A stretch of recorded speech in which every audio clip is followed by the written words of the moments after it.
What's going on, guys? This is your boy John the Liquidator coming back with another video. So we know Caitlin Clark has declined to take part in this year's NBA three-point contest. And I'm here to tell you, ESPN, Stephen A. Smith, and Shanae had a huge debate about the entire thing.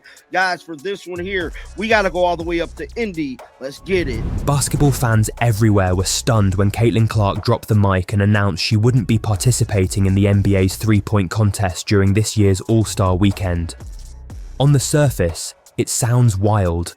Why would one of the best shooters in basketball turn down an invitation to a stage that big? But hold on, because Clark's decision goes way beyond just saying no to a single event. It's a strategy, and honestly, a move that might just change the game entirely. Caitlin Clark's rise has been nothing short of meteoric. She first captured national attention by leading Iowa to the March Madness Championship game, captivating audiences with her dynamic playmaking, breathtaking assists, and fearless scoring. It wasn't long before she made history as the first overall pick by the Indiana Fever in the WNBA draft. Clark's transition to the league has been seamless, with averages of 16.3 points, 6 assists, and 1.5 steals per game. She's living up to the hype. She's not just competing, she's dominating, setting records while leading the league in assists at 8.2 per game. But her success on the court hasn't shielded her from controversy. One of the biggest narratives this season has been the fierce competition between Clark and Chicago Sky's Angel Reese. The battle for Rookie of the Year is intense, and opinions are divided. Despite Clark's superior stats and the Fever's better win-loss record, ESPN recently ranked Reese above Clark in their latest rookie rankings. That decision raised plenty of eyebrows. It's clear that this race is about more than just numbers. In a highly anticipated matchup between the Fever and the Sky, the stakes couldn't have been higher. Clark wasted no time showcasing her brilliance, orchestrating the offense and delivering highlight reel plays. Meanwhile, Reese struggled to find her rhythm. Despite Clark's dominant performance, there's a growing perception that Reese, with her connections and media backing, might edge out Clark for the award. And that's not sitting well with fans who value pure basketball talent over politics. Clark isn't just facing competition from Reese, she's also enduring rough treatment from other players. A recent game against the Sky saw Diamond DeShields foul Clark hard 3 times in just 38 seconds. The final foul was blatant, with DeShields bulldozing Clark and laughing it off. Shockingly, statistics show that 177% of the league's flagrant fouls this season have been committed against Clark, with 80% of those coming from Angel Reese and her Chicago crew. It's hard not to see a pattern here. Despite the physical play, Clark remains unfazed. She's built tough and knows how to handle adversity. Clark's name has become a lightning rod for debates that extend beyond basketball. Social media is rife with discussions about how her name is used to fuel culture wars. Clark, however, has made it clear that she wants no part of that. In a candid interview, she expressed her disappointment at being used to push hateful agendas. "People should not be using my name to push those agendas. It's disappointing," Clark said. "The women in this league deserve the same respect." Her comments reflect a desire to focus solely on basketball, but the media isn't letting that happen. ESPN in particular has been at the forefront of these debates, often framing Clark as the WNBA's only hope for increased viewership and relevance. ESPN's Stephen A. Smith and Chini Ogwumike went all in during a heated debate over Clark's decision. Some critics argued that she was throwing away a major opportunity, but Stephen A., always one for bold takes, was clear. Clark isn't just moving the needle in basketball, she is the needle, and the numbers back that up. Last season alone, Clark was responsible for a staggering 45% of the WNBA's broadcast value. That's not a typo, almost half. She's not just a player, she's a phenomenon, someone who draws eyes to the game like few others. Stephen A. even suggested that Clark's decision to stay loyal to the WNBA might be just what the league needs to outshine the NBA's All-Star weekend, which has been struggling to maintain fan interest. Here's where it gets even more interesting. By stepping back from the NBA three-point contest, Clark is actually giving other players a chance to shine. Take Alicia Gray, the reigning WNBA three-point contest champion. With Clark out of the picture, Gray gets to keep the spotlight and further elevate her own profile. Clark's decision isn't just about her career, it's about lifting up the entire WNBA. And let's be real, the WNBA could use that boost. With Clark at the center of the league's rise, she's making moves that ensure women's basketball gets the respect and recognition it deserves. She's saying, "We matter. This league matters." That's a message that resonates not just with fans, but with players across the board. Getting invited to the NBA three-point contest is a massive deal. It's a platform with millions of viewers and a golden ticket for any player looking to make a statement. But Caitlin Clark isn't just any player.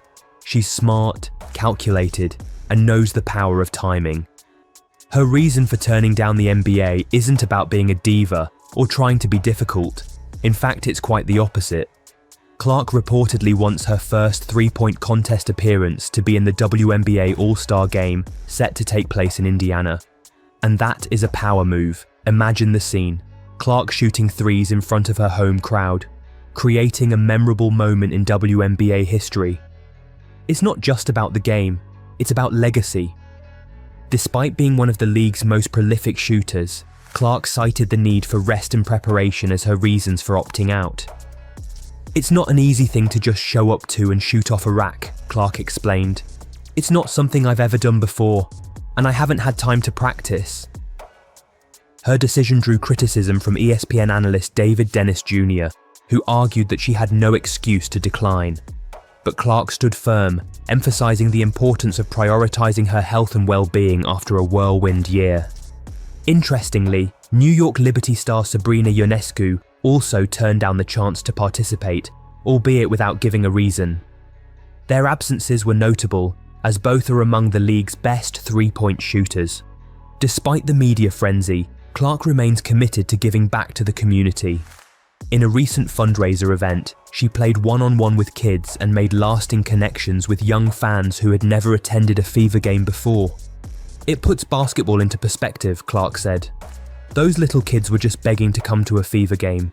It shows the impact you can have." Her humility and genuine love for the game are evident in how she interacts with fans and teammates. It's clear that Clark is not just a basketball star, but a role model for aspiring players. Let's not forget the significance of Indiana. Clark's decision to save her first three-point contest for the WNBA All-Star Game in front of a local crowd is genius. Imagine the energy, the excitement, the connection she'll build with fans. That kind of loyalty and emotional investment is priceless. Clark and the Indiana Fever accounted for nearly half, yes, half, of the WNBA's broadcast value last season. That's unheard of. One player and one team bringing in that kind of attention is game-changing. And Clark isn't just dominating on the court, she's driving numbers that matter off it. And honestly, when was the last time the NBA All-Star Weekend felt truly exciting? Stephen A isn't wrong when he says it's been losing steam. Fans are tuning out because the effort just isn't there. Meanwhile, the WNBA is on the rise and Clark is leading the charge. If you're still doubting Clark's influence, let's talk stats. She's responsible for 26.5% of the WNBA's revenues. That's wild. And her impact on Indianapolis, a staggering $36 million. Not as a seasoned pro, but as a newcomer. Those aren't numbers you can ignore. Clark isn't just playing basketball, she's driving economic growth and reshaping the narrative around women's sports. Her jersey sales? They didn't just double or triple, they exploded by 500%. People aren't just watching her play, they want to wear her name on their backs. Clark's impact on merchandising alone has been monumental, pushing overall sales up by the same jaw-dropping percentage. That kind of influence is rare and shows why she's become the face of the league. Now, let's talk viewership. The 2024 WNBA All-Star Game was the most watched in history, drawing an average of 3.4 million viewers on ABC. Meanwhile, the NBA All-Star Game in Indianapolis hit its second lowest rating ever, averaging just 5.5 million viewers across multiple networks. Why the shift?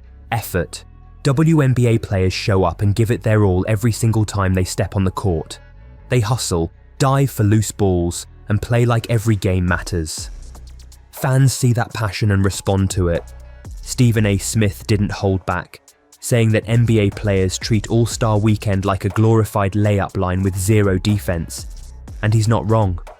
Fans are tuning out because they want to see competitive basketball, not a casual pickup game. The WNBA is delivering that intensity, and Clark is right at the center of it all. Clark's decision isn't just about saying no to the NBA, it's about reshaping how we view women's basketball. She's proving that the WNBA isn't playing catch-up, it's setting the pace. And with moves like this, Clark is becoming more than just a star. She's becoming a force of nature that's reshaping the entire landscape of the sport. Basketball fans have reached a breaking point. They're tired of watching NBA stars sleepwalk through games, barely breaking a sweat while raking in millions. Fans shell out hard-earned money expecting high-level competition, only to get glorified pickup games where effort is optional. And why wouldn't they be frustrated? The NBA is a $76 billion business, packed with sponsorships, television deals, and global attention. Yet, some of its biggest names seem content coasting through games, playing just hard enough to keep the checks coming. Meanwhile, over in the WNBA, the intensity is off the charts. Last year's All-Star game nearly hit 400 combined points. That's not a basketball game, that's a practice drill. Zero defense, zero effort, and fans are tuning out because of it. The ratings tell the story. The NBA All-Star Game hit its second lowest rating ever. Meanwhile, the WNBA All-Star Game hit an all-time high. The difference?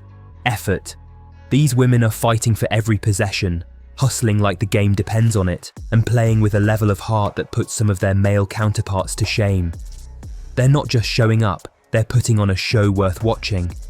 And now, Caitlin Clark is making a decision that speaks volumes about the future of the sport. The landscape of basketball is shifting. The NBA, once untouchable in its dominance, is starting to feel the pressure. Fans are tuning out, tired of watching players who don't seem to care. Meanwhile, the WNBA is gaining momentum, attracting not just talent, but also a loyal and growing fan base that appreciates the heart and effort its players bring every night. Clark's choice isn't just about one season or one contract. It's about legacy. It's about setting a new standard, and it's about proving that people will show up and support a league that values the game itself, not just the paycheck. So here we are, watching history unfold. The NBA can keep doing what it's doing, but the WNBA is no longer waiting for validation. With stars like Clark leading the way, it's forging its own legacy, one built on passion, effort, and a love for the game that can't be faked. Are we witnessing the start of a new basketball era? It sure feels like it. Clark's decision to stay focused on basketball and avoid the social media chaos is a testament to her maturity. But fans can't help but wonder, will the league and the media let her just play the game she loves? Caitlin Clark's navigating the pressures of fame, fierce competition, and media scrutiny with grace. As she continues to make her mark on the WNBA, the thing is clear. She's just getting started. So, what do you think? Will she come out on top in the Rookie of the Year race? And what does her rise mean for the future of the WNBA? If you enjoyed this deep dive, don't forget to like this video, subscribe to the channel, and hit the notification bell so you never miss an update.